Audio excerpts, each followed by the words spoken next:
Alright, what's going on, everybody? So we're back working on the wagon today. It's a very exciting moment. I got the harness back in from iWire. So this is our complete package we got here.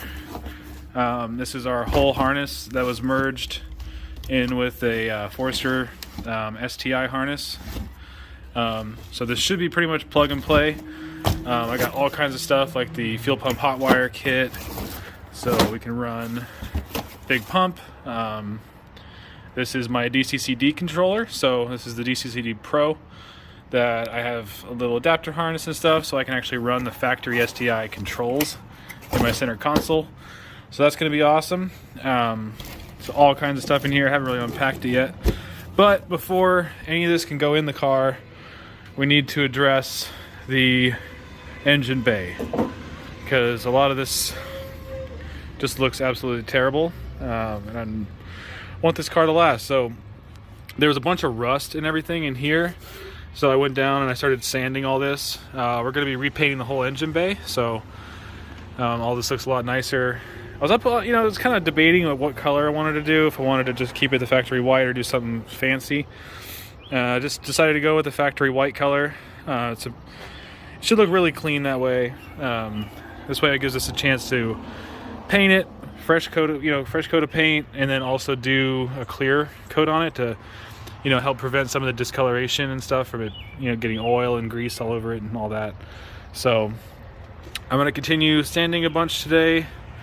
I did go and buy a bunch of paint, so I got about half a gallon of the factory paint code is 230, so I got a bunch of that paint. It's the Subaru Pure White. I need to get a lot of this stuff out.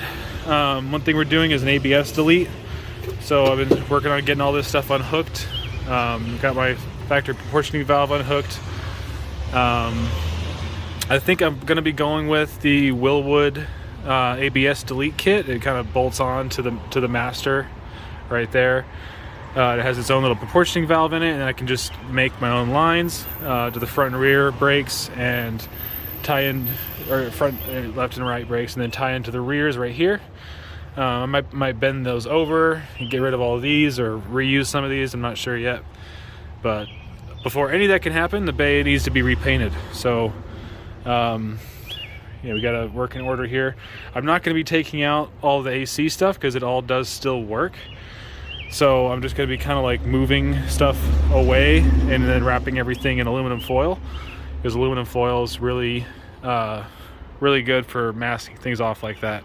I'm not worried about getting overspray on the subframe because that subframe is going away. I got the STI subframe sitting over there with new control arms and all that, so this one can get painted and whatever. It's not a big deal. So yeah, let's get to sanding. I'll show you guys the progress I get.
So you guys saw I was just doing a bunch of sanding. I just went over the whole thing with 220 grit and then just hit it with some of this epoxy 2K primer, just because I had a bunch of bare metal spots, and it's been raining a lot, so it's been kind of re-rusting.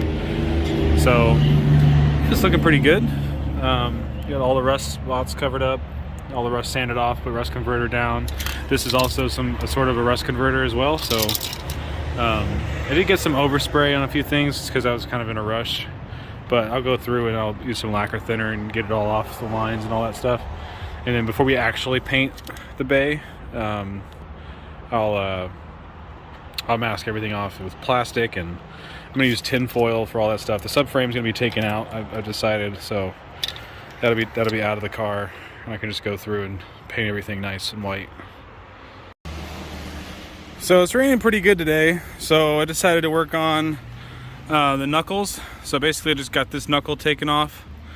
I was just going around to this side to work on this one, so they get all this stuff out, because all this is going. So what we're doing is taking these and making this thing a roller. So I already swapped over the front knuckles. We put a Legacy subframe in it because I'm keeping the STI subframe and rack. So this is an old busted rack that we had, and we have so many Turbo Legacy subframes, so this one's going. I think this one has some stripped out bolts and stuff, so it's junk anyway. So got the control arms and stuff bolted on, so at least it'll, you know, we're using the coilovers that were in it are bent, so that's staying.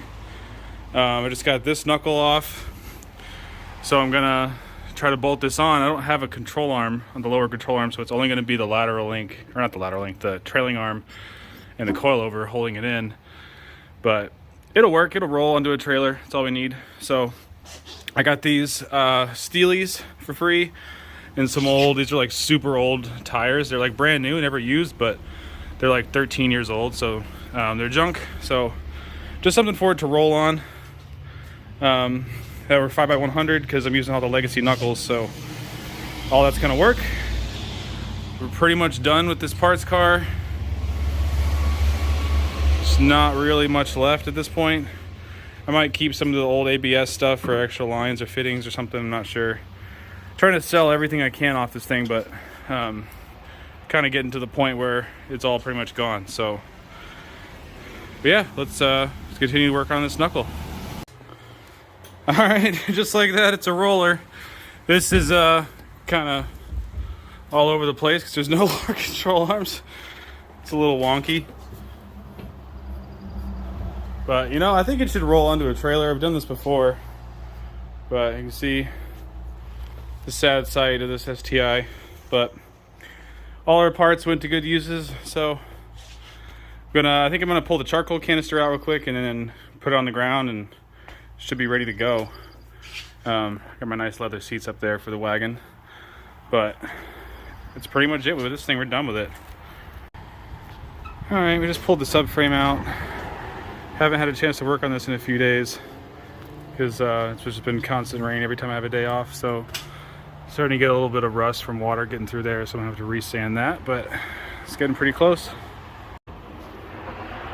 All right, so I got everything masked off. I went over, kind of sanded everything with a 500 grit, did a wet sand, just sort of like a little pass on it to make sure it's smooth.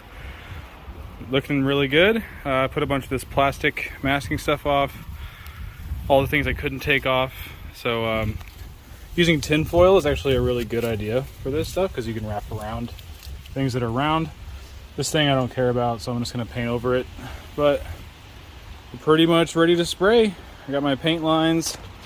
I decided I'm gonna do inside the gutters here, but I'm gonna make a nice paint line up the fender just because they're pretty messed up. So it should come out pretty good. It's all nice and smooth. I wiped everything down with some wax and grease remover.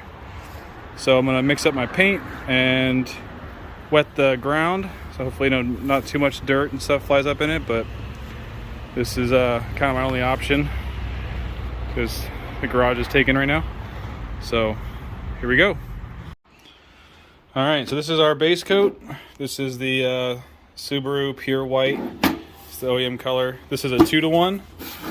So it's 2 parts paint to 1 part reducer. We have our jugs of reducer over here. This is all left over from the Camaro paint. And this is the activator that's going to be used in clear coat. So I just learned, yeah, you only use reducer. And so it's 2 parts paint to 1 part reducer to thin it out a little bit for the base coat. And then the hardener goes in the clear coat. So that's what we're going to do right now. So we'll just mix up 2 parts of white to 1 part reducer. And I'm going to be using this little detail gun. This is from like a Harbor Freight little kit. This thing worked really well and all the little trim stuff, and doing an engine bay like this is probably the best option to get in all the little nooks and crannies and stuff. It's going to take a long time, but it'll work great.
Got a quick base coat on here, so still missed a few spots.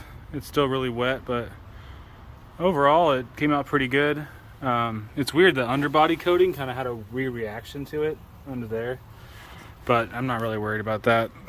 I'll probably put another layer on it and see if it goes away, but I didn't really want to scrape all that off, so just gonna paint over it. Overall it turned out pretty good though. It's gonna be kind of dull because this is just a base. So we're gonna also do a clear.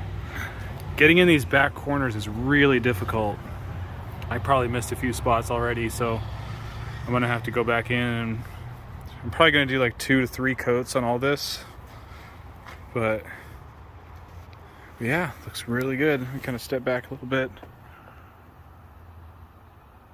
Kind of picture what it's gonna look like. All right, let this dry. Okay, this is 3 coats of white. It's pretty much dry already. This thing only has a dry time of like 8 to 15 minutes, so I'll let it dry a little bit longer. Start mixing up the clear. It's a 4-to-1 clear, so 4 parts clear to 1 part activator. And I'm gonna try to put as many coats on here as I can, just because it is an engine bay and it's going to be exposed to a lot of grease and scratches and all kinds of stuff. So I'm gonna try to do at least like 3 or 4 coats of clear, but we'll see how it goes.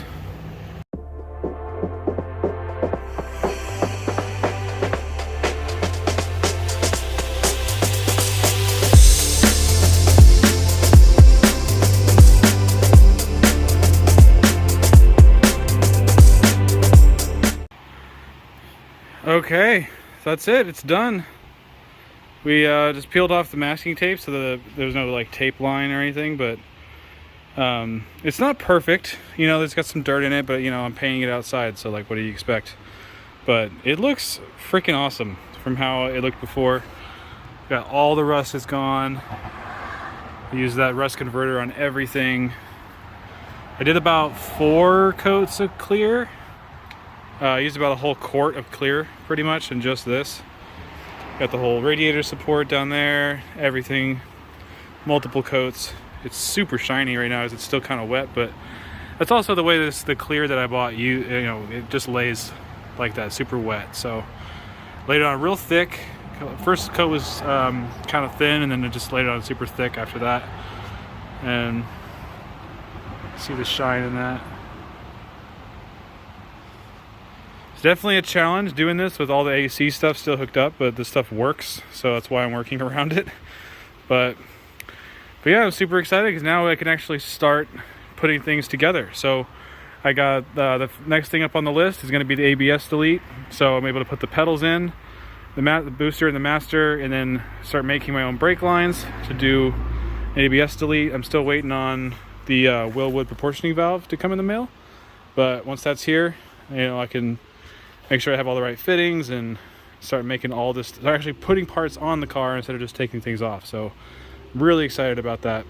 So if you guys are excited about this project, give it a like and subscribe, and keep an eye out on the channel for the next upcoming videos, because things are going to start happening a lot faster now.